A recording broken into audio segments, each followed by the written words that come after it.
Live from Citizen TV, this is Tonight with Sam Gituku. Hello there, thank you for choosing Citizen TV on this 21st day of August 2025, and today we are doing things slightly differently. This is the day former Deputy President Rigathi Gachagua returned to the country. It is also the week that we've seen the President on the case of members of Parliament. They've also been speaking about corruption. We'll be discussing that on Newsgang. And Newsgang tonight comes to you early, so stay tuned for that. But first, here are the top stories tonight.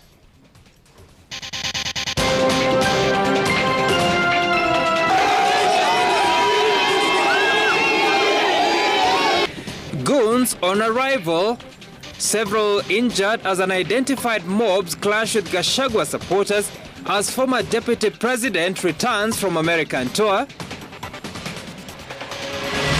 We found 5 bodies, and then also around that area we found 10 different scattered body parts, scattered in different places on the surface. Bodies and more graves. DCI exhumed 5 bodies and several body parts from shallow graves in Kwabinzaro village in Kwale County. And there is a common saying that when the hyena wants to eat its children, it says they smell like goats. Give us the evidence. National Assembly leaders challenged President Ruto to provide evidence of extortion in Parliament. We urge all Kenyans to continue to comply so that the next time we play 100%, without any problem. Reprieve for Kenyan football fans as CAF increases the number of fans allowed for Kenya-Madagascar quarter-final. Our sign language interpreter this evening is Yola Nzale. We begin with the story that former Deputy President Rigathi Gachagua returned to the country on Thursday afternoon after 6 weeks touring the United States. He was met with an overwhelming reception from hundreds of supporters at the Jomo Kenyatta International Airport. However, his arrival was marked by confusion. Supporters had gathered outside the VIP lounge expecting him to emerge through the dignitaries' exit. Instead, Gachagua appeared from the General International Arrival section, prompting speculation among his close allies that his exit route may have been deliberately changed. Melita Oletenges reports.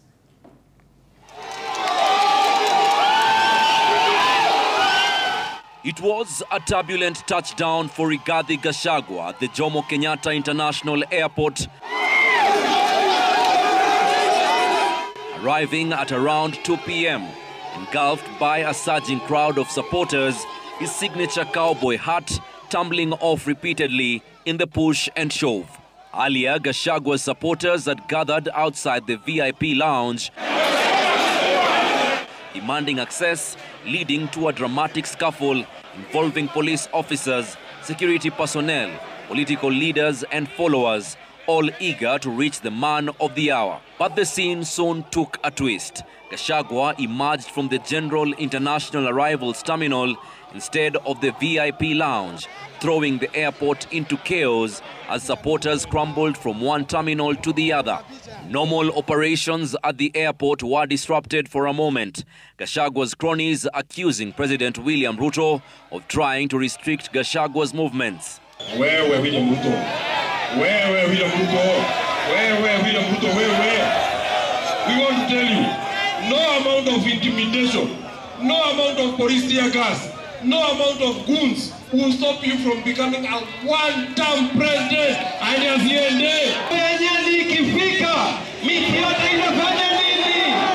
Despite the anticipation, Gachagua did not address his supporters at the airport. Earlier, however, he had declared that he had cut short his US trip to focus on by-elections slated for November 27th, and that he would return to America next year. Tuko na by-elections ambazo zinakuja tarehe 27. Tunataka tuaibishe hii serikali ya UDA isipate kiti hata moja. Mtasimama na sisi? Mtasimama na sisi? Gashagua's remarks made while abroad have stirred political tensions. He accused President Ruto of colluding with militia elements and even urging the United States to condemn the current administration over alleged corruption. Security agencies have since summoned him to record a statement regarding those utterances, a call he has so far declined to honor. Melita Olutenges, Citizen TV. And staying with that story, scores were injured as Gachagua supporters clashed with armed goons who attempted to disrupt the procession from the Jomo Kenyatta International Airport. A group of armed youth attacked the convoy shortly after Gachagua left the airport. Armed with stones and crude weapons, the goons pelted the DCP leaders with stones, injuring several people and damaging vehicles. Citizen TV's Ben Kirui was there. What was meant to be a triumphant political homecoming for DCP party leader Rigathi Gachagua quickly descended into chaos and violence, disrupting planned celebrations and forcing the cancellation of a scheduled stopovers and a rally to address supporters. Tensions began to simmer even before Gachagua's arrival, as groups of youth, some arriving on motorbikes and others ferried in buses, began arriving at the airport. The youth appeared organized and intent on disrupting the procession. Moments after Gachagua's convoy left the airport, violence erupted. The youth began hurling stones at vehicles in the procession, damaging cars and injuring several people, including leaders and supporters. What began as a peaceful procession quickly turned into a scene of panic and disorder. The attacks unfolded in full view of police officers deployed to maintain security. Little was done to quell the violence or protect those under attack. The unrest forced Gachagua to cut short his procession and abandon plans to address a rally at Kamukunji, where he was expected to speak to his supporters. He immediately changed cars and drove off, leaving leaders who were accompanying him to address the supporters.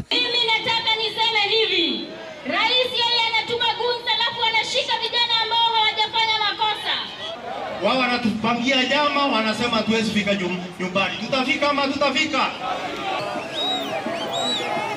The attack by goons was condemned by DCP leaders who termed it barbaric. Ben Kirui, Citizen TV, Nairobi. At the same time, several journalists from different media houses were violently attacked this afternoon while covering the return of DCP leader Rigathi Gachagua from the United States. Reporters from Royal Media Services, the Standard Group, and TV47 sustained injuries, had equipment stolen, and saw their vehicles vandalized during the chaos. And as Ode Francis now reports, among those injured was Citizen TV's Willie Ogunga, who suffered injuries to the head after being struck with stones. Citizen TV journalist Willie Ogunga is nursing injuries after being attacked by unknown youths while covering the homecoming convoy of DCP leader Rigathi Gachagua. Ogunga was caught up in the chaos at Cabanas area. So tukajipata tuko katikati ya goons wa pande ile ya side ya nini Rigathi, na kulikuwa na wengine kutoka hii side nyingine walikuwa wamezuia hiyo magari ya kutoka kwa Rigiji isiteremke chini. So in that confusion, kuhepa ndio mimi niliona giza. Nikashindwa. So kuangalia hivi nilikuwa nafikiria actually macho yangu imetoka. Kuangalia, ukiangalia hii ni nguo, ukiangalia hii yote ni damu. So a colleague alitoa shati yake, akamwagilia maji ndio nikashikilia hivi. Ogunga and other journalists were in their work vehicles when they were targeted by the youths. TV47 reporters Jones Nganga, Eric Kioko and Mike Kagwongo also sustained injuries during the incident. Meanwhile, Standard Media Services had equipment stolen and vehicles vandalized in the chaos. Nilichoona ni kidonda ambacho ni approximately 4 centimeters by 6 centimeters. So tumeweza kumshona. The attack is part of a disturbing pattern of violence against journalists in Kenya. Recently, another Royal Media Services cameraman reportedly suffered a broken arm while on assignment. Kama wanahabari, kila dakika tunajipata uko katikati, like sisi ndo tuko pale kwa ile boiling point ya hizi vitu. So juzi a colleague of ours alijipata hatarini akavunja mkono. Today ni mimi, kesho another journalist. So tungeomba pia serikali iweze kuangalia masuala ya wanahabari, kwa sababu at the end of the day sisi lazima we have to show what is happening. But sasa now if our lives are endangered, hakuna vile tutaweza kupeana story. This latest incident highlights the increasing risks journalists face in political charged environments. Despite repeated calls for their protection, attacks on the press continue, particularly during high-profile political events. Ode Francis, Citizen TV, Nairobi. And wish quick recovery to our colleagues. National Assembly Speaker Moses Wetangula has told chairpersons of parliamentary committees that they must uphold integrity while executing their oversight roles. Speaking during the third edition of the National Assembly Leadership Retreat in Mombasa, in the wake of scathing bribery allegations against legislators, the National Assembly leadership faulted President William Ruto's blanket condemnation of the bicameral House and challenged the head of state to table evidence implicating legislators over bribery claims. Seth Olale reports. Corruption allegation against the legislature took center stage as leaders of the National Assembly, led by Speaker Moses Wetangula, converged in Mombasa for the third legislative leadership retreat. And we look forward to Led by Minority Leader Junet Mohammed, the National Assembly leadership challenged President William Ruto to present evidence over bribery allegations among MPs instead of blanket condemnation of entire parliament. The person who's bringing the allegations must come with a proof. The burden of proof belongs to the person who is coming up with allegations. He who alleges must come with proof. That's all. So if somebody is corrupt, it is an individual issue. They need to investigate members individually and tell us how they are corrupt.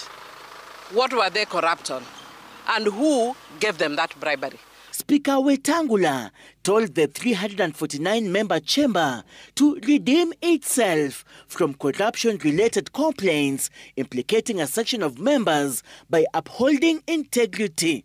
Honourable members, the question of integrity is therefore not a choice of what is convenient, but a choice of what is right. We are here today as leaders to renew our synergy as we work together to deliver for the people of Kenya.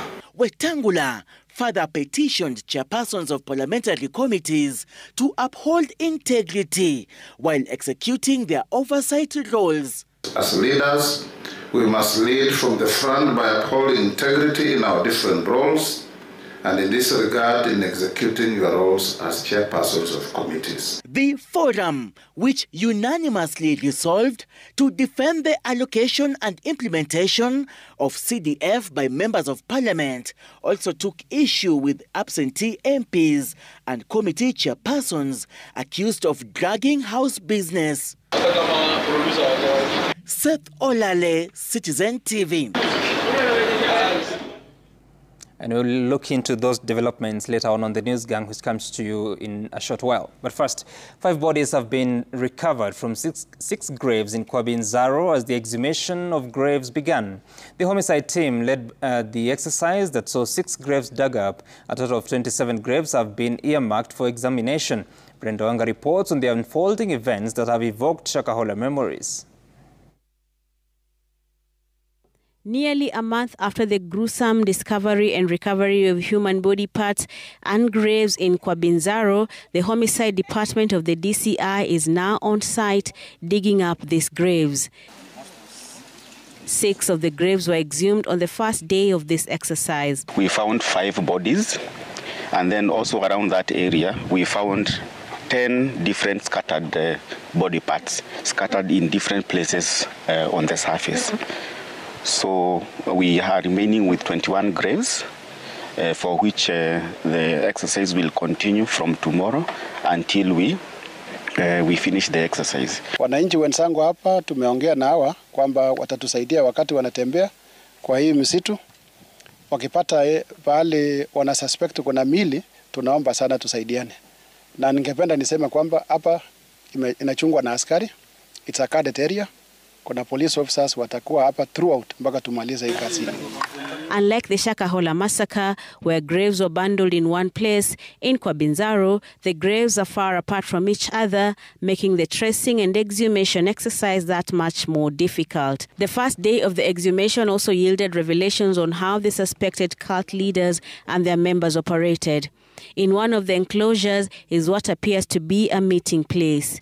Sources close to the ongoing investigations indicate that this is where a woman believed to be the local leader, identified only as Shaleen, held court and taught members of this outfit.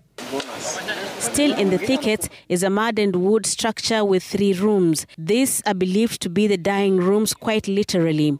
It is believed that faithful who had agreed to fast to death were held in 2 of the rooms, one for men and the other for women. The victims would stay there until they breathed their last.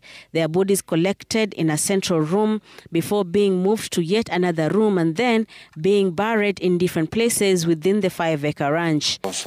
We are happy with the openness by the government in this process, and we hope that we will continue this partnership because we are here as citizens and members of the civil society to oversight the results and the statistics that are being shared by the government.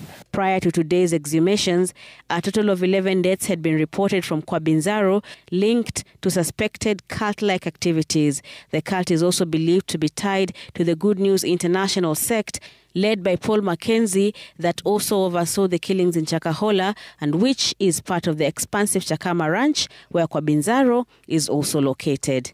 Brenda Wanga, Citizen TV. To matters football now, it's reprieve for Kenyans as Africa Football Governing Body CAF increased the allowed Kasarani capacity for Harambee Stars versus Madagascar quarter-final clash on Friday to 80%, up from the previous 60% in the last match against Zambia. Sports Cabinet Secretary Salim Vuria Hall, welcoming the decision, urged Kenyans to adhere to the safety protocols put in place. He asked Kenyans who did not secure tickets to watch the match from the fan zones located in most parts or major towns in the country. We want to reiterate that we continue to comply in the game tomorrow. Quarterfinals is a big game. And therefore we urge all Kenyans to continue to comply so that the next time we play 100%, without any problem. And Kenyans will now have the chance to engage more deeply with their colonial past of the United Kingdom, handed over more than 300,000 digitized files once kept secret during the colonial rule. The historic handover marks a major step in repatriating the nation's history. And as Willie Lusige now reports, the government has also revealed plans to relocate the National Archives from its iconic CBD building, citing security risks highlighted during recent Gen Z protests, among other concerns. For the first time in history, Kenyans and even foreigners will have access to more than 300,000 digitized historical records that were taken to the UK during colonial rule. This comes after the UK government donated ICT equipment to the Kenyan National Archives in Nairobi, making it possible for members of the public to officially access the digital collection. Kenya was the first post-colonial government to formally demand the return of these records, and our persistence over the decades has borne fruit. The UK government says the move will enable Kenyans to better understand and tell their own history. The digital collection features files on the Mau Mau insurgency, records of collective punishment, and detailed accounts of detainees. Yes, this is a moment to ensure that that information is now accessible to researchers here and for us all to better understand the history that lies behind us. For many Nairobians, the National Archives has been more than a heritage site. It is a city landmark and a popular meeting point in the CBD. But this could soon change with the plans underway to relocate the archives to a safer, quieter and more accessible location. We would like to see how we can safeguard our assets in this building and how we can take it to a place where the researchers can have an environment that they can, produce content, do research, and even for doctorate researchers who come here to be comfortable. Security concerns heightened by the recent Gen Z protests where attempts were made to torch the archives have added urgency to the relocation plans. In terms of moving, yes, that is a process, and we are not moving because of anything, just to ensure that we have a bigger and a better place where we can all access, where there is parking, there is no noise. The repatriation and open access to these documents positions Kenya among the first African nations to reclaim its colonial-era archives, ensuring future generations can explore their history without ever leaving their homes. Willie Lusige, Citizen TV, Nairobi.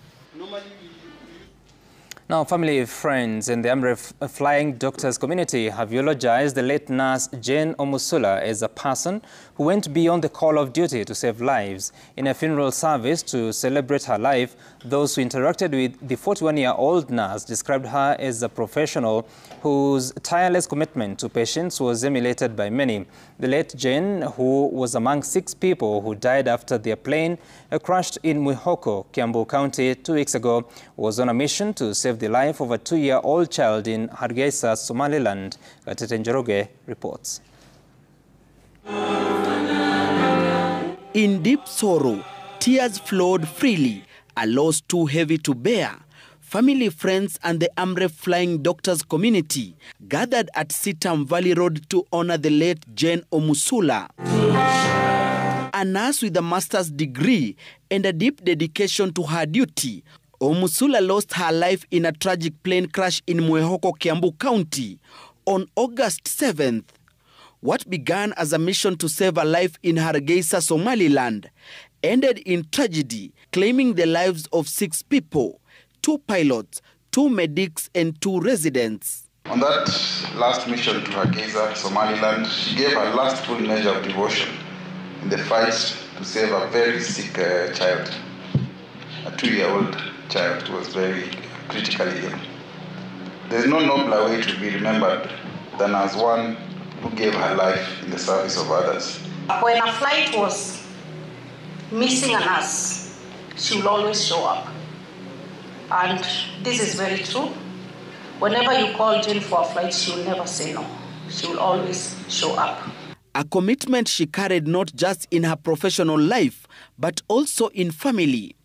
Embracing all, using her finances to support their education, and present in every step of their lives. She elevated my living standard, opened doors for opportunities.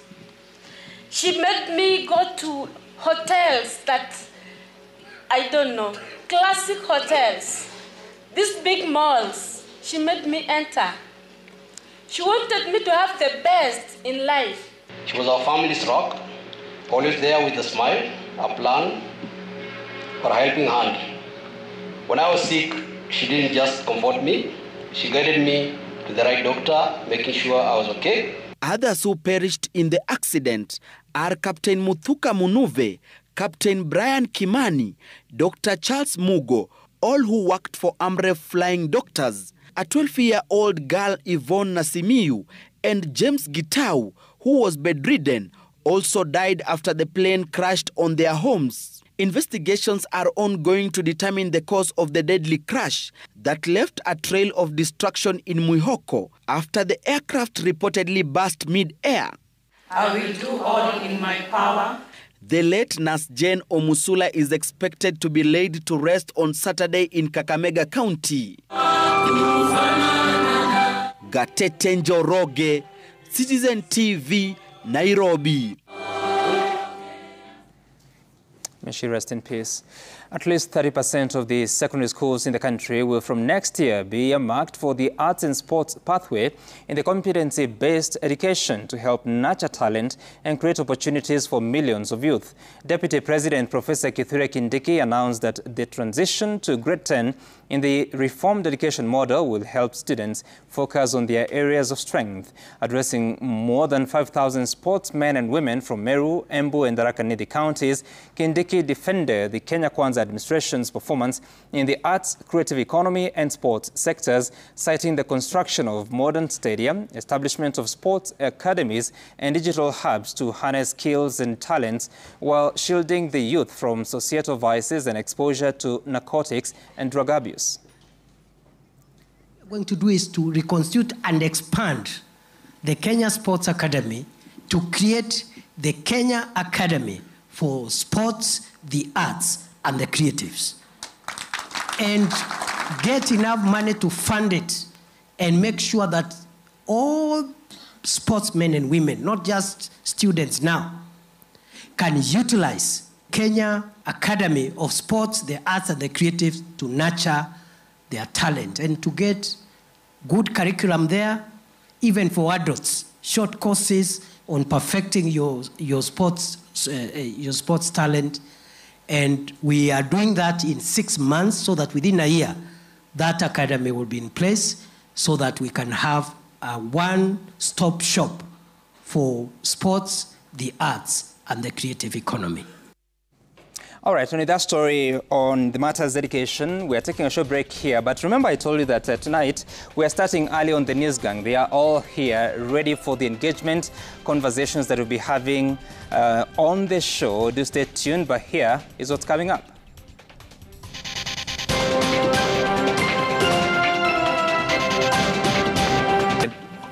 Trouble in paradise, eruption of a civil war in houses of politics, a State House and Parliament quarrel over corruption, and more on News Gang.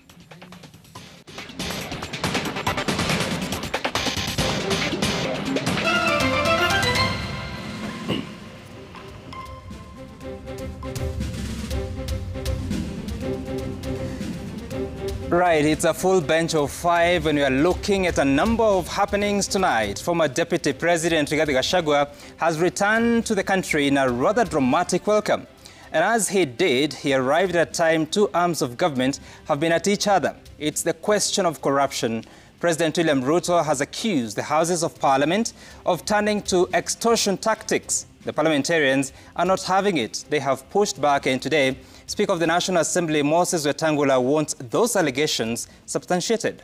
Watch. Let me ask you, members of parliament who are seated here.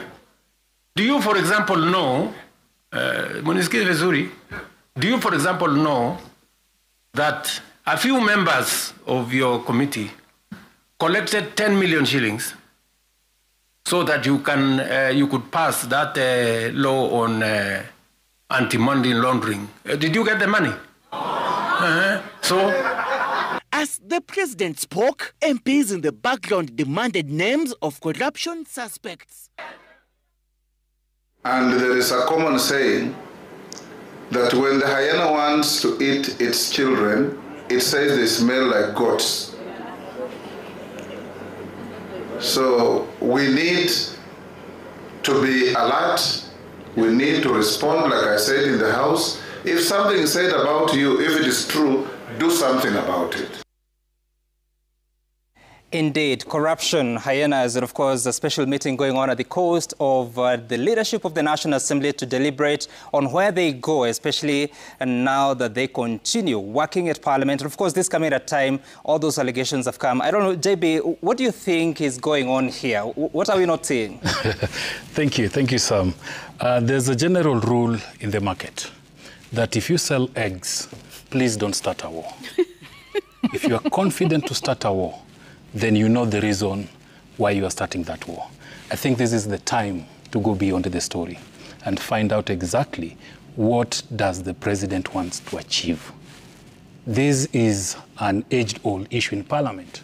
It's not new that bribery, money for reports, money for private bills is something that has been going on in Parliament. It's not new. But the confidence that the president wants to face it is something that deserves behind the story.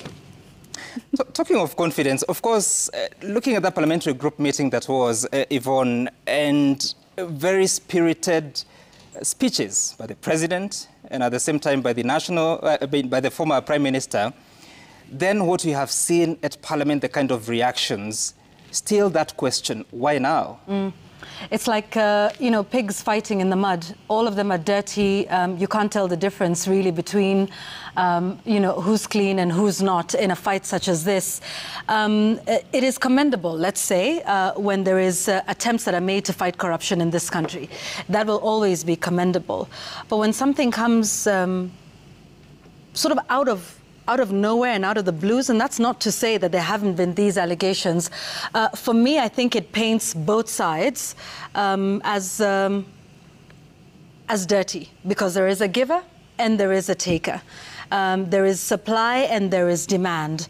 But also be wary of statements and comments that are made, including what the president said, no, we're not going to shame them, name them and shame them, we're going to have them arrested. All this has done is to create a lot of political rhetoric around it, sadly for me, rather than what we would really require, which would be, you know, something legal around it. So imagine if this came from perhaps the investigating authorities, perhaps from the EACC, if that was initiated. And we had, you know, Dr. David Oginde talking about the fact that there are already some MPs who are on their radar. That's not to say the president or anybody else cannot you know, initiate a conversation on corruption. But sadly, what this has become is it's something political that then has all of this back and forth between all of these individuals. To what end? And then do we start to see instructions that come from the presidency? We all know that's not something that is possible to the EACC, to the DPP, or to indeed to the other investigating authorities. So for me, it's just sometimes, is this a veil that's being, you know, pulled over our eyes because there is something else, or because there might be some international attention, and this is sort of the right conversation to be having in this country at this time, considering everything that's happened in the country lately with the killings, extrajudicial killings and the protests.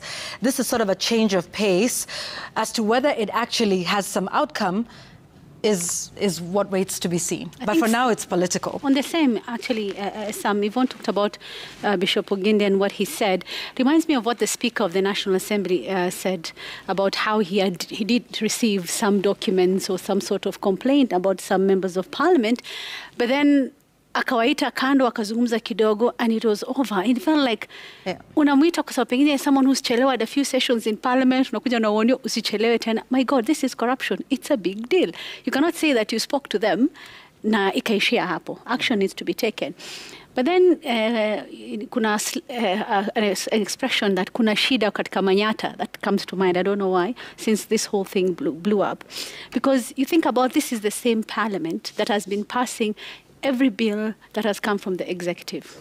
Tuanze na SHA, twende affordable housing, twende the 104 billion ile digital platform, twende all those things walikuwa kipitisha. To some extent that sometimes when they have maybe CSs come before the committees, they start questioning some of the contents of those bills that they passed into law, which tells you that they passed most of these things without even reading. The reason why it was passed is because, well, it was expected of us. We are all on the same side. You know, I mean, we've talked about how we don't really have a proper opposition since the broad-based arrangement came on. The fact that sometimes parliamentary sittings are suspended to discuss even former Deputy President Rigathi Gachagua, and everyone bashes him. So everyone looks like they're on the same side. That is why there's that suspicion. Kenyans are watching this like a tennis match. Iende hivi, imerudi hivi. We amesema hivi, we amemjibu hivi. But then now they're just waiting to see, is this really something that is true? Or as Yvonne said, is this a veil that's being pulled over our eyes? Is it really going to be someone will be arrested, or someone's will be arrested and prosecuted?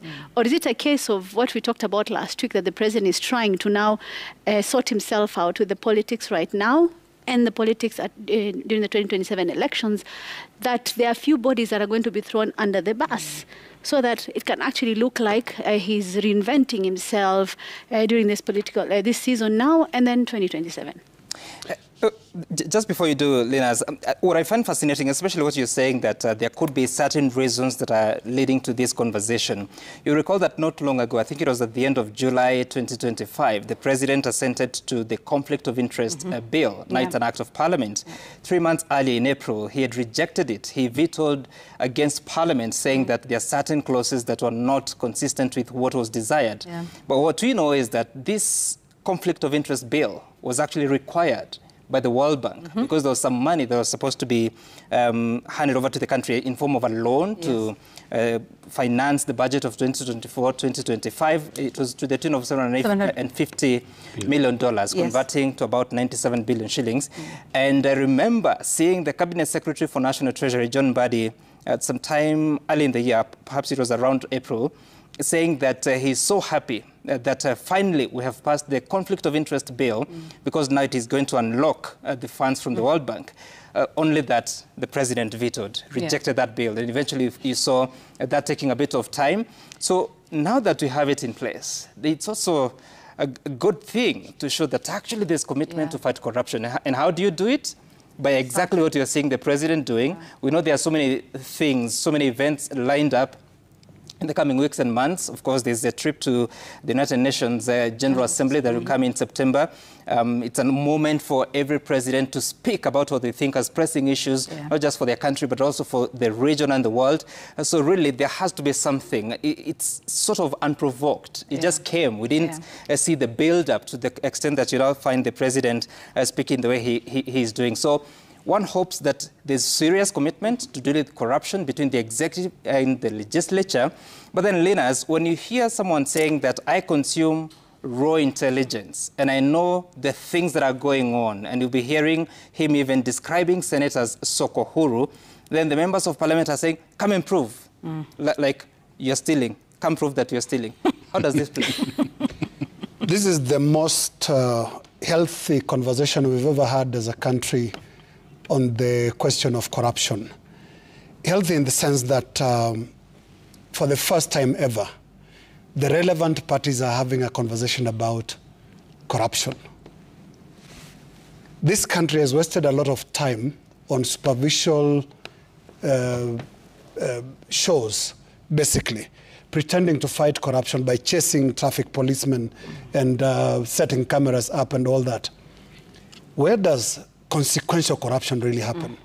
Consequential corruption happens between the two houses that are having this argument today, and that is the State House and the Houses of Parliament. And are they having an argument about who is doing what? No. This is a good thing for Kenya. If the start of it, you know, we'll only speculate. We are all trying to, and I think this has sent all the analysts, including us around this table, to a very difficult assignment of just trying to find out why now and how. And some you've insinuated foreign pressure. You made reference to the World Bank loan. Was it about 97 billion shillings that is supposed to come here? Look, external pressure is doing great things for this country.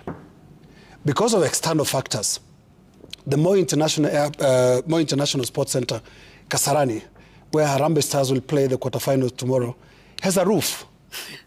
Because CAF came here and said, roof that thing. CAF came here and said, that grass is not good. Fix it. Dig up Nyayo Stadium, measure that place nicely, put seats. External pressure is doing amazing things. Because through external pressure, and this is why this argument between State House and what color is Parliament? Beige. Well, Houses of Parliament. Why that debate is interesting is because of what they know about each other. And this is going to be really interesting.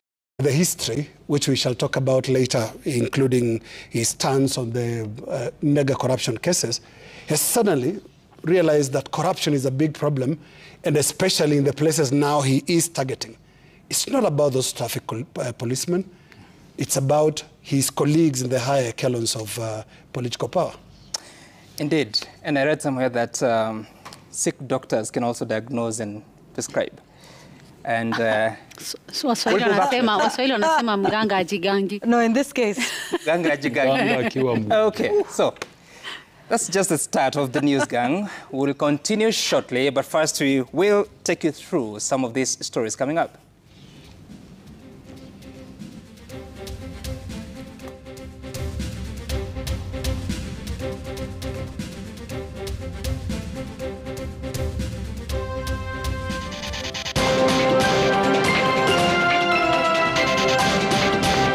Standard profits fall by 21% for the first half of the year.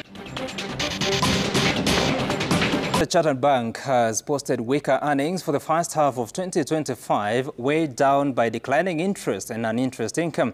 The lender's profit before tax fell 21% to 8.1 billion shillings, though it has declared an interim dividend for shareholders. Here's Jasmine Omboy with that report. The Standard Chartered Bank has reported a 21% drop in half-year profit to 8.1 billion shillings, down from 10.3 billion shillings last year. The decline was largely attributed to lower income streams. Net interest income dropped 7% to 15.3 billion shillings, reflecting lower lending volumes and squeezed margins as interest rates came down. Non-interest income fell sharply by 29% to 6.7 billion shillings on account of a significant contraction in forex trading. Together, this pushed the total operating income down 15% to 22.1 billion shillings. Despite the weaker top line, the bank held operating costs steady at 10 billion shillings through what it terms tight expense management and efficiencies from digital investments. Loan impairment charges eased 25%, supported by recoveries and stronger oversight of the loan book. Customer deposits declined slightly by 2% to 290.6 billion shillings. Net loans to customers were steady at 152.2 billion shillings. Despite the weaker performance, the board has approved an interim dividend of 8 shillings per share payable to shareholders in October. Jasmine Wambui, Citizen TV. 62% of Kenyans expect to be unable to pay at least one of their current loans or bills in full in the coming quarter. This is according to a report by TransUnion that also shows that nearly half of those surveyed say they will take on temporary work to supplement their income. Jimmy Mbogo has details of the report that shows how Kenyans are building resilience in challenging economic times. Kenya's inflation for the month of July stood at 4.1%, reflecting a slight elevation in the cost of commodities from 3.8% in the previous month.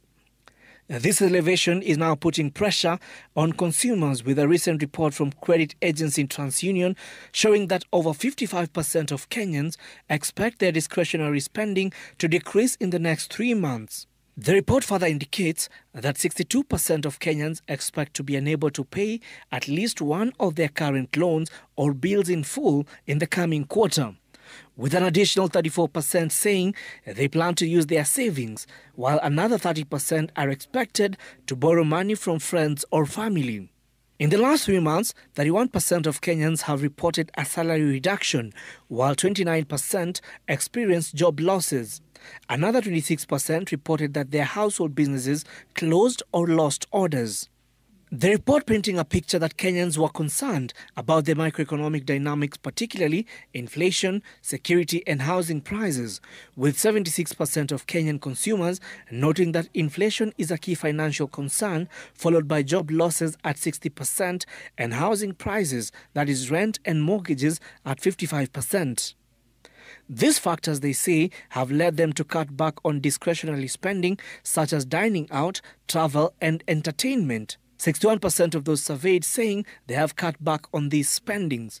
Another 30% have cancelled their subscription and discontinued or scaled back their use of digital services. Additionally, 42% of Kenyans expect their spend on in-store or online retail to decrease, with nearly half of those surveyed, at 49%, expecting to spend less on large purchases in the next quarter.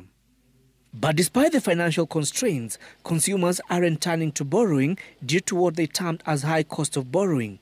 31% of them opting to find alternate funding, even as 29% expressed concerns about being rejected due to their income or employment status. The findings bringing to light how affordability and perceived ineligibility continue to limit access to credit. On the upside, however, these factors have led to an increase in saving for those with flexibility, where 46% of Kenyans are increasing their emergency saving, a 5 percentage point rise from Q2 of 2024.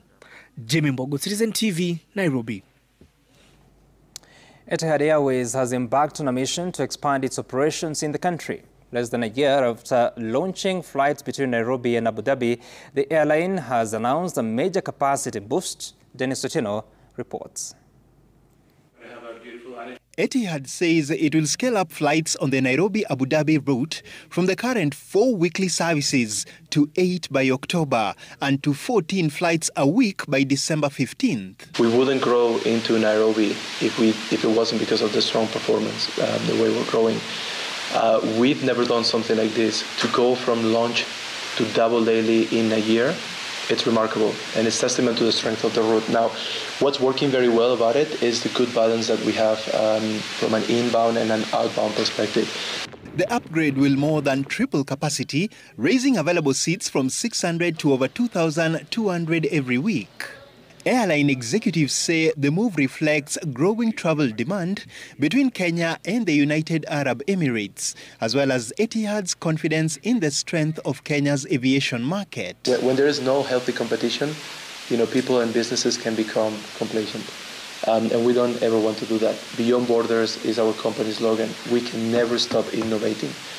The expansion forms part of Etihad's broader African strategy, which includes launching new routes, increasing frequencies, and strengthening partnerships with other carriers. Dennis Otieno, Citizen TV. Business News, brought to you by Full Games football semi-finals match between Musingu and Jobo was abandoned in the second half after fans invaded the pitch at the Bukhungu Stadium. Jobo had taken the lead in the 15th minute through a Stephen Mwalati penalty. But 5 minutes to the end of the match, Marvin Ashihundu scored the equalizer and the fans invaded the pitch in celebration. Efforts to clear the pitch bore no fruit and the match was abandoned with the scores at 1-1.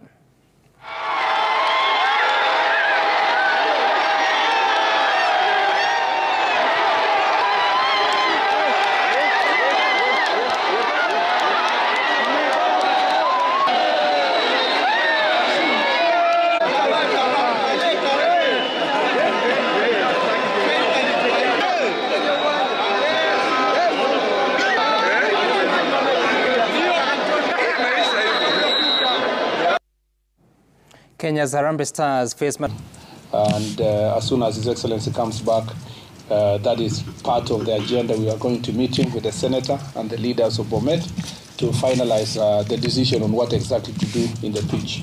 And if he agrees, it will take less than 3 months to do a proper pitch. I keep saying this, even if I'm the only one who believes it. I know I believe it to my board members. I believe it to my CEO. We want to win this league in 3 years. And with your support, Bana CS, with your support, Bana DIG, want to thank you for having supported us that far. But with your continued support, we shall make it in the name of Jesus.